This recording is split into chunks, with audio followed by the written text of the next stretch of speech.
ونسلم على رسوله الكريم أما بعد أعوذ بالله من الشيطان الرجيم بسم الله الرحمن الرحيم كنتم خير أمة أخرجت للناس صدق الله العظيم۔ تمام احباب محبت و الفت کے ساتھ اپنے آقا کریم صلی اللہ علیہ وآلہ وسلم کی بارگاہ میں درود و سلام کا نذرانہ پیش کریں۔ الصلاۃ والسلام علیک یا رسول اللہ۔ کوئی زبان خاموش نہ رہے، مل کے پڑھیں الصلاۃ والسلام علیک یا حبیب اللہ، الصلاۃ والسلام علیک یا سید المرسلین وعلی آلک واصحابک یا شفیع المذنبین۔ سب سے پہلے تو میں یہاں کے تمام علماء کرام کو مبارکباد پیش کرتا ہوں، خراج تحسین پیش کرتا ہوں۔ الحمدللہ ہر سال کی طرح اس سال بھی بڑی شان و شوکت کے ساتھ بڑے عظیم الشان طریقے سے اپنے نبی کی محبت اور عظمت کا جلوس کا انعقاد کیا، اور اس جلوس کی کامیابی پر میں تمام علماء کرام کو خراج تحسین پیش کرتا ہوں۔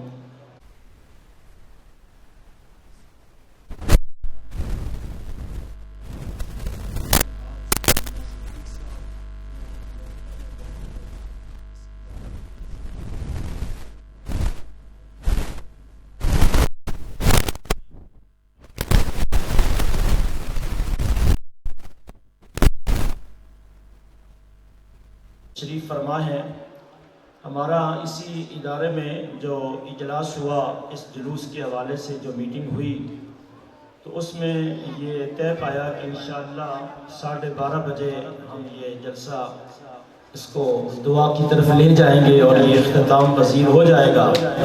تو 12:30 بجے آج تو میں بہت جلدی آ گیا تھا، تو پچھلی ساری وہ جو تھی وہ ظاہر ہو گئی۔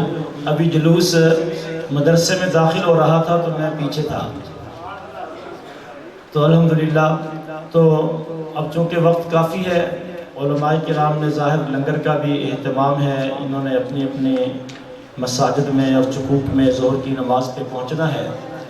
آپ نے الحمدللہ مجھے ابھی دوستوں نے بتایا، علامہ قاری ذوالفقار صاحب نے، فاضل جلیل علامہ محمد اشرف میروی صاحب نے، دیگر دوستوں نے بڑے اچھے خطابات فرمائے۔ تو مجھ سے آپ صرف ابھی وقت کی پیش نظر اصلاح کے حوالے سے میلاد مصطفیٰ پر پیغام مصطفیٰ، بس یہ 3 باتیں آپ لے جائیں، انشاءاللہ ہم سب کی اصلاح ہو جائے گی۔ اگر ہم کسی نے بھی عمل کر لیا تو ہماری بخشش کا ذریعہ بن جائے گا۔ تو توجہ کیجئے گا، پہلی بات بڑی توجہ سے سنیے کہ سلطان الہند خواجہ خواجگان حضرت خواجہ معین الدین چشتی اجمیری رحمت اللہ علیہ، آپ نے اس روایت کو نقل کیا ہے، خواجہ صاحب نے اس بات کو لکھا۔ تو کتنی بڑی ہستی نے اس بات کو لکھا کہ ایک مرتبہ ہمارے میلاد والے آقا نے شیطان کو پریشان غمگین دیکھا۔ شیطان پریشان غمگین ہے، ہمارے نبی نے دیکھا تو پوچھا کہ تیرے پریشان ہونے کی، غمگین ہونے کی وجہ کیا ہے؟ اب اس بات کو آپ پلے باندھ لیں اور عمل کریں اور اپنی آخرت کو بہتر کر لیں۔ تو شیطان نے کہا کہ آپ کی امت کے 4 اعمال کی وجہ سے میں پریشان ہوں۔ آپ کی امت کے 4 اعمال کی وجہ سے میں پریشان ہوں۔ وہ یہ عمل کرتے ہیں، اللہ گناہ معاف کر دیتا ہے، وہ یہ عمل کرتے ہیں، اللہ گناہ معاف کر دیتا ہے، میں اس لیے پریشان ہوں۔ تو اب اس نے وہ 4 باتیں بتائیں کہ وہ کون سے 4 اعمال ہیں کہ جس کی وجہ سے میں پریشان ہوں اور آپ کی امت کے گناہ بخشے جاتے ہیں۔ پہلی بات اس نے یہ کی کہ آپ کی امت کے لوگ جب اذان سنتے ہیں، اذان کا جواب دیتے ہیں، اللہ گناہ معاف کر دیتا ہے۔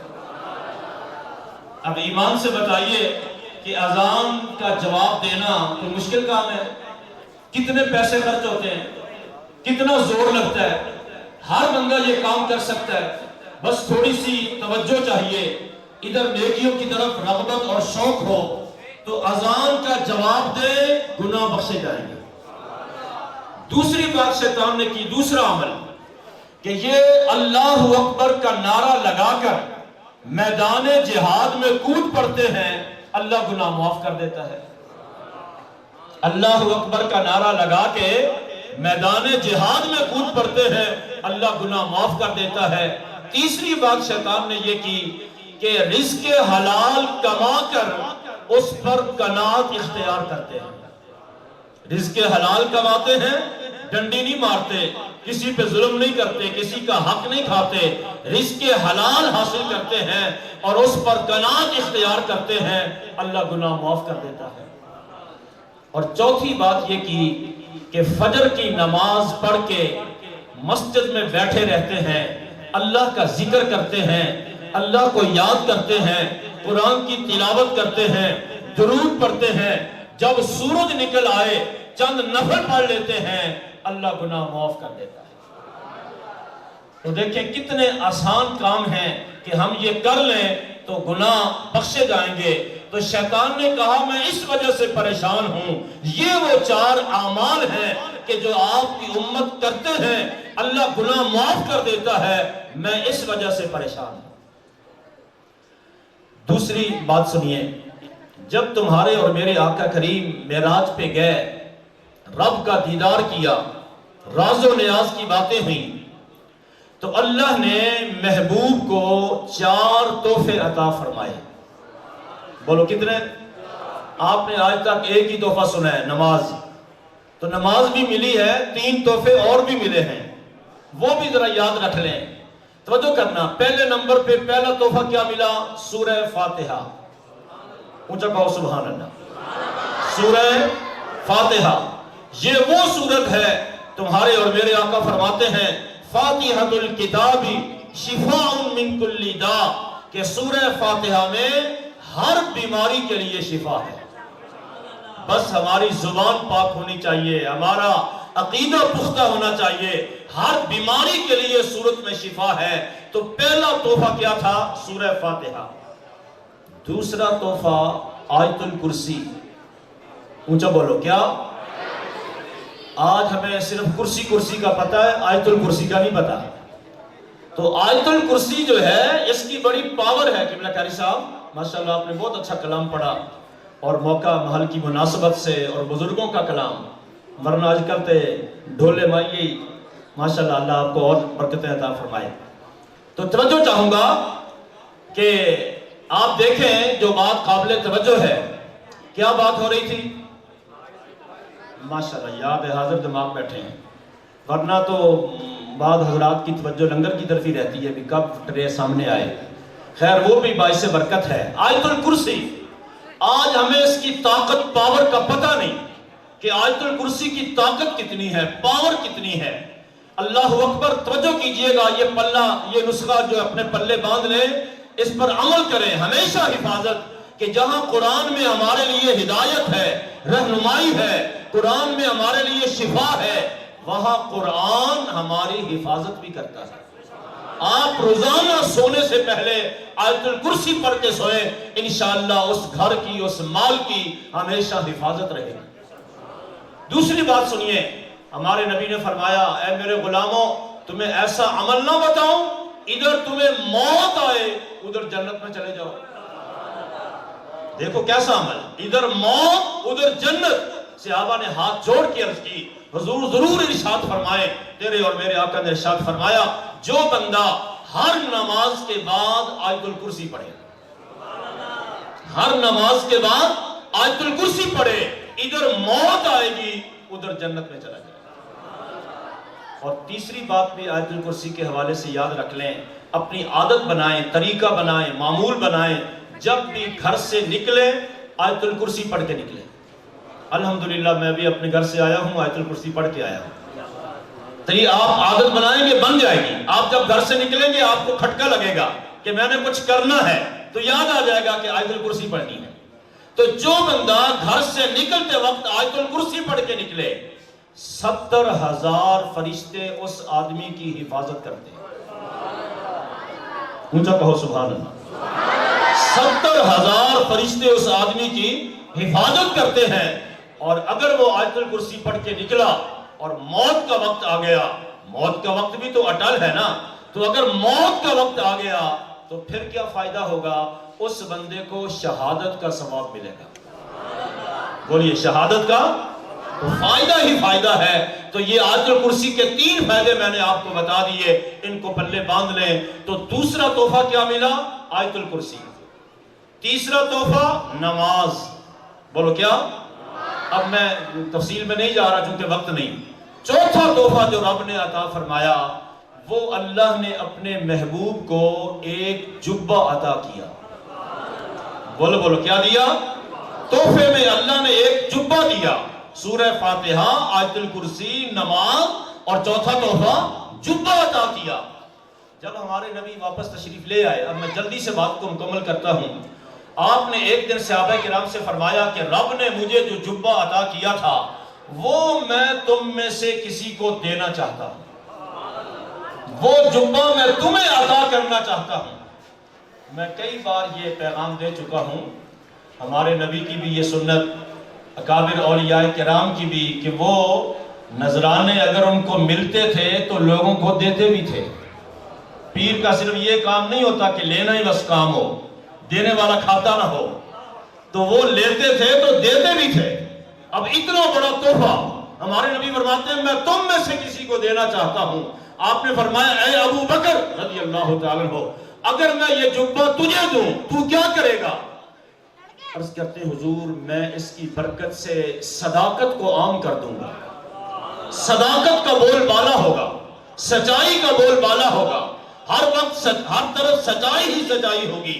آپ نے فرمایا بڑا اچھا کام ہے، لیکن تو بیٹھ جا، تو رب کی مراد کو نہیں پہنچا، تجھے جبہ نہیں مل سکتا. آپ نے فرمایا عمر رضی اللہ تعالیٰ عنہ، اگر میں یہ جبہ تجھے دوں تو کیا کرے گا؟ عرض کرتے ہیں سرکار میں اس کی برکت سے انصاف کو عام کروں گا. انصاف کا بول بالا ہوگا، ہر طرف انصاف ہی انصاف ہوگا. فرمایا اچھا کام ہے لیکن تو بھی رب کی مراد کو نہیں پہنچا، بیٹھ جا. فرمایا اے عثمان رضی اللہ تعالیٰ عنہ، اگر یہ جبہ میں تجھے عطا کروں، عرض کرتے ہیں سرکار میں سخاوت کو اور عام کر دوں گا. ہر طرف سخاوت کی سخاوت ہوگی، سخاوت کا چرچا ہوگا. آپ نے فرمایا اچھا کام ہے، بیٹھ جا، تو بھی رب کی مراد کو نہیں پہنچا. اب آخر میں باری آئی مولا کائنات مولا علی کی رضی اللہ تعالی عنہ علیہ السلام. مولا علی کی باری آئی. سرکار فرمایا اے علی اگر یہ جبہ میں تجھے عطا کروں تو کیا کرے گا؟ دوستو توجہ کرنا، مولا کائنات مولا علی عرض کرتے ہیں آقا یا رسول اللہ میں اس کی برکت سے لوگوں کی پردہ پوشی کروں گا.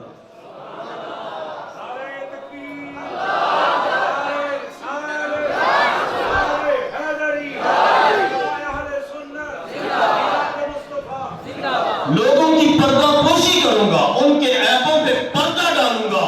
تیرے اور میرے آقا نے فرمایا علی آگے آ جا، تو رب کی مراد کو پہنچ گیا، میں یہ جبہ تجھے عطا کر.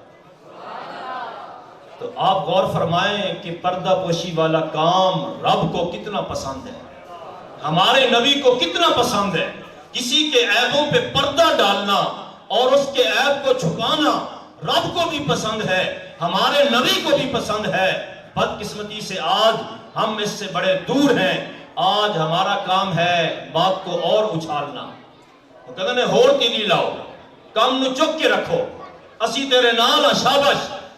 نہیں بھائی، شریعت کا مسئلہ یہ ہے، مسئلہ بھی سن لیں کہ ظاہر ہم میں سے ہر ایک نے جانا ہے جن آدمیوں نے کسی بھی میت کو غسل دیا ہو، غسل یہاں تک دین نے ہمیں، ہمارے آقا نے، شریعت نے ہمیں بتایا، انہوں نے میت کو غسل دیا. اللہ نہ کرے، اللہ نہ کرے اگر اس کی کوئی بری حالت دیکھی، اللہ نہ کرے کسی کا چہرہ تبدیل ہو گیا، چہرہ سیاہ ہو گیا، جسم سے کوئی بدبو آنے لگ گئی، کوئی اور ایسی بات ظاہر ہو گئی، تو شریعت کہتی ہے ان غسل دینے والوں پہ لازم ہے کہ اس بات کو چھپائیں، کسی کے سامنے بیان نہ کریں.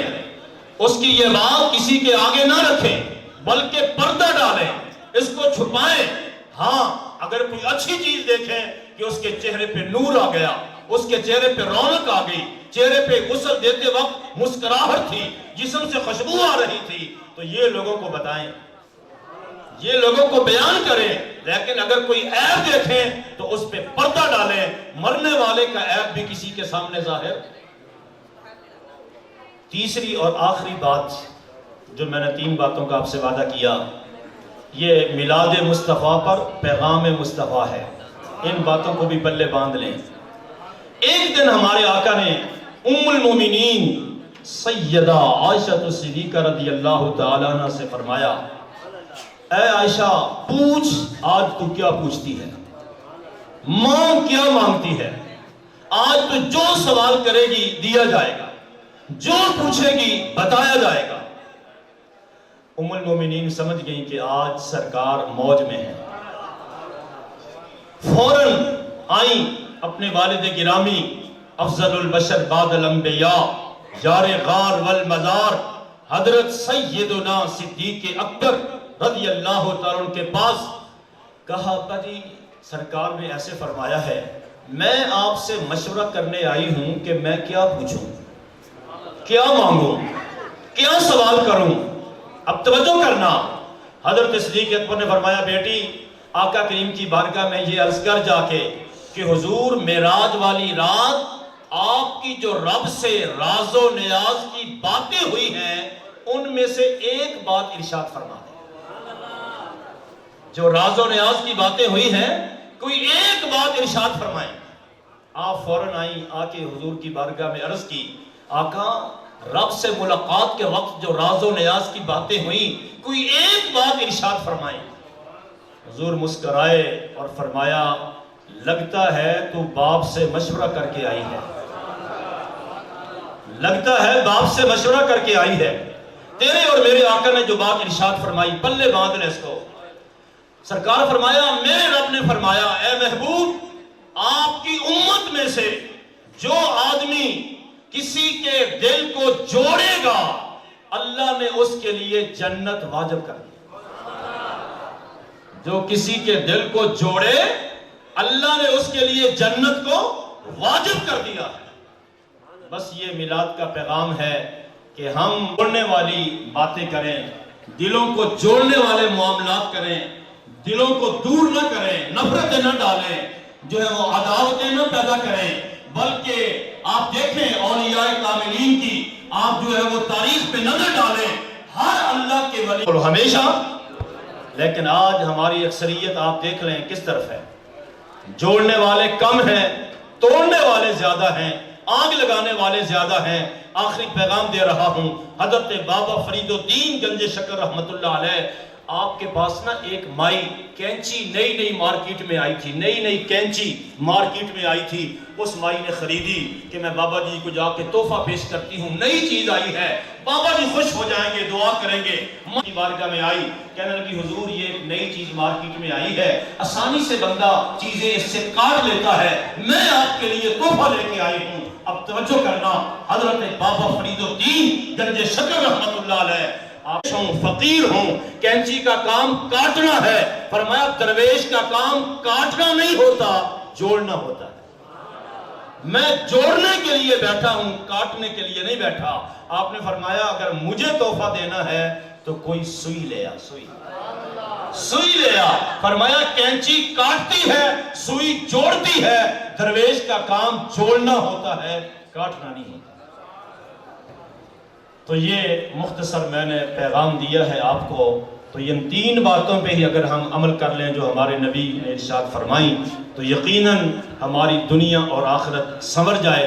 آخر میں بھی اعلان کر دوں کہ جیسے حسب سابق الحمدللہ 12 ربیع الاول شریف کو آپ کے اس علاقے سے تمام میری جماعت کے علماء کرام بڑے عظیم الشان طریقے سے جلوس لے کے مرکزی جلوس میں یزمان شامل ہوتے ہیں، تو الحمدللہ ہماری تمام احباب سے یہاں اسی جامعہ میں میٹنگ بھی ہو گئی، مشاورت بھی ہوئی الحمدللہ۔ تو آپ تمام احباب نے جیسے آج اس جلوس کی رونق کو آپ نے دوبالا کیا، تشریف لائے، تو وہ خاص دن ہے ہمارے نبی کی ولادت باسعادت کا، 12 ربیع الاول شریف۔ تو اس دن بھی آپ نے جہاں جہاں سے بھی آپ تشریف لائے ہیں، اللہ آپ کو ہر قدم کے بدلے ہزاروں رحمتیں برکتیں عطا فرمائے۔ تو آپ نے اپنے اپنے علماء کرام کے ساتھ یزمان میں تشریف لانا ہے اور اس مرکزی جلوس میں شامل ہو کے ڈھیروں رحمتیں اور برکتیں حاصل کرنی ہیں۔ انشاءاللہ مرکزی عیدگاہ میں پھر عظیم الشان جلسہ بھی ہوگا اور وہاں وسیع ہر سال لنگر کا انتظام و اہتمام بھی ہوتا ہے۔ تمام انتظامات جو ہیں الحمدللہ وہ فائنل ہو چکے ہیں۔ تو آپ حضرات نے اس دن کو بھی یاد رکھنا ہے، کسی نے بھی سستی اور غفلت کا مظاہرہ نہیں کرنا، بلکہ اپنے امتی ہونے کا اور غلام ہونے کا ثبوت دیتے ہوئے اپنی تمام مصروفیات کو چھوڑتے ہوئے خاص اس دن جو ہے وہ جلدی تیار ہو کر آپ اپنے نبی کی عظمت کے اس جلوس میں شریک ہوں۔ آپ نے بڑے جلوسوں میں شرکت کی ہوگی، لیکن اس جلوس میں آپ شرکت کریں گے تو انشاءاللہ رحمتیں ہی رحمتیں، برکتیں ہی برکتیں، نیکیاں ہی نیکیاں ملیں گی۔ اللہ تعالیٰ میری آپ تمام احباب کی جہاں جہاں سے بھی قرب و جوار سے دور دراز سے دوست تشریف لائے، علماء تشریف لائے، اللہ ان تمام علماء کرام کی زندگیوں میں علم و فضل میں مزید برکتیں عطا فرمائے۔ میں ایک مرتبہ پھر علامہ زوار حسین صاحب کو، ان کی پوری ٹیم اور بالخصوص الحاج عاشق رسول الحاج محمد شفیق صاحب جو کہ امریکہ میں بیٹھے اس تمام پروگرام کو وہ جناب دیکھتے بھی ہیں اور اس کی سرپرستی بھی فرماتے ہیں، اللہ تعالیٰ ان کو بھی صحت و عافیت کے ساتھ لمبی عمر عطا فرمائے۔ اللہ ہمارے اس ادارے کو مزید کامیابیاں عطا فرمائے، پڑھنے والے تمام طلباء کرام کو اللہ علم کی وافر خیرات عطا کرے، یہاں پڑھانے والے تمام اساتذہ کرام کی زندگیوں میں علم و فضل میں اللہ برکتیں عطا فرمائے، آمین ثم آمین۔